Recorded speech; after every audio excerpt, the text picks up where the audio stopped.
Welcome to page 9 3/4. Today, we're jumping right into chapter 2 of Harry Potter, The Vanishing Glass.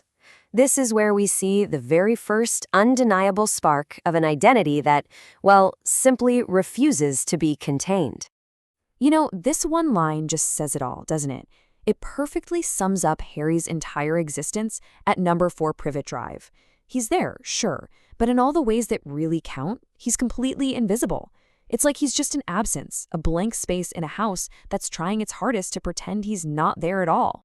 So, that leads us right into this world of forced normalcy the Dursleys have built. It's this little prison they've constructed, all designed to squash anything remotely unusual, and that especially goes for their nephew. Just look at the mantelpiece, right? It's covered, absolutely covered, in pictures of Dudley's life. Dudley on his first bike, Dudley at the fair. I mean, it's basically a shrine, and it's practically screaming one thing. Harry does not belong. He's a ghost in their family portrait. So you've got these two totally separate realities, right under the same roof. On one side, Dudley is just showered with stuff, a new bike, video games, 37 birthday presents. And on the other side, Harry's entire world is a cupboard full of spiders and Dudley's giant old clothes.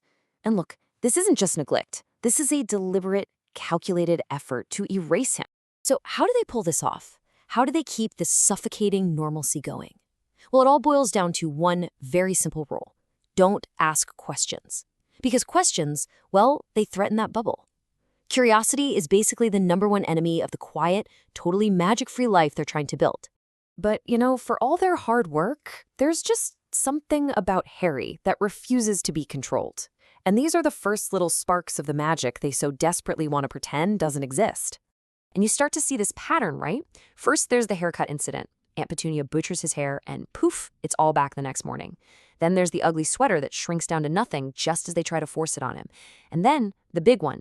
He's running from Dudley's gang and suddenly finds himself on the school roof. And these aren't just weird coincidences. No way.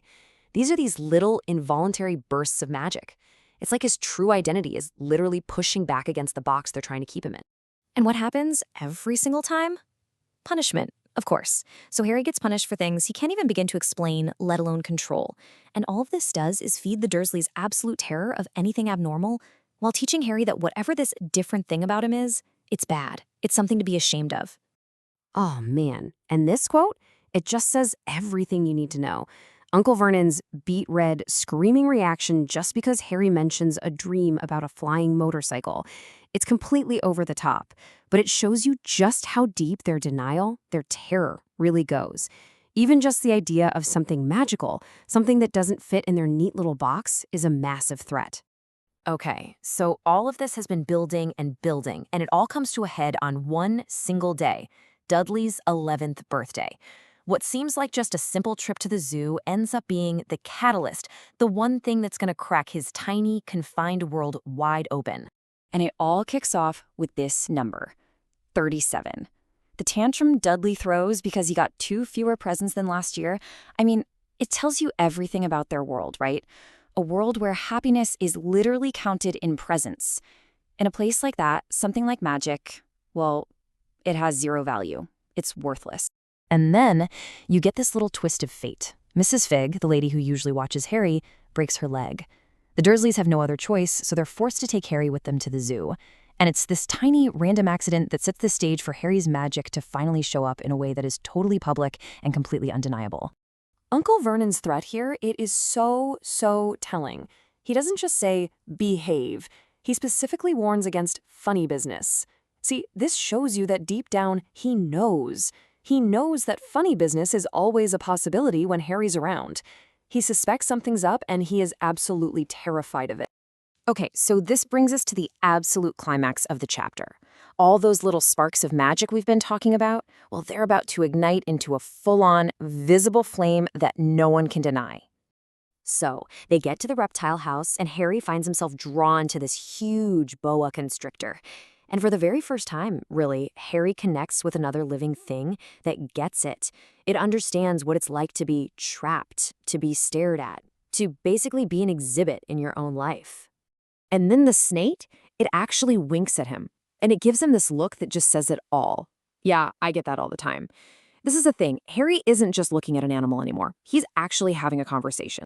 And think about how profound this is for a second. The first time Harry Potter feels truly seen, truly understood in his entire life is with a snake, not his family. Not a single human being has ever made him feel that way. A boa constrictor from Brazil.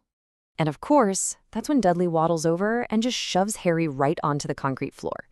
And in that split second, that flash of anger, of injustice and empathy for his new trapped friend, that's when it happens, the magic. The glass front of the enclosure just vanishes. This is it. This is Harry's first big, undeniable act of magic, and it's fueled completely by his own really powerful emotions. And if there was any tiny shred of doubt in Harry's mind that this was real, the snake just confirms it. As it slithers past him, Harry hears a hissing voice say, "Brazil, here I come. Thanks, amigo."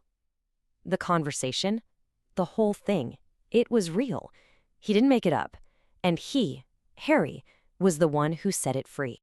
So, what's the fallout from this absolutely incredible event? Well, yeah, there's the punishment, obviously. But despite that, this is a huge, massive turning point for Harry. So, yeah, predictably, Harry gets his longest punishment ever, locked in his cupboard, no meals. But this time, something is different. Something has fundamentally shifted. They can lock him in that cupboard, sure, but they can't lock away what just happened. The cat is out of the bag. They can't just pretend the funny business isn't real anymore. So while he's sitting there in the dark, Harry starts putting the pieces together. He's connecting the dots to all these other weird things that have happened. The man in the violet top hat who bowed to him, the woman in green who waved at him, the guy who shook his hand and then just disappeared.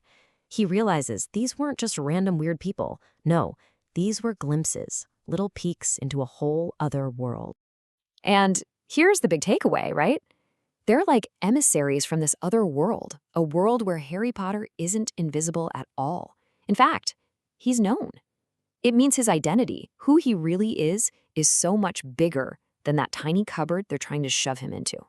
And all of this leaves us with one final, really powerful question.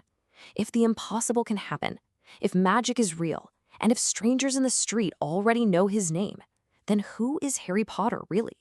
Because this is the exact moment he stops being just a neglected nephew and starts being a boy of profound and incredible mystery.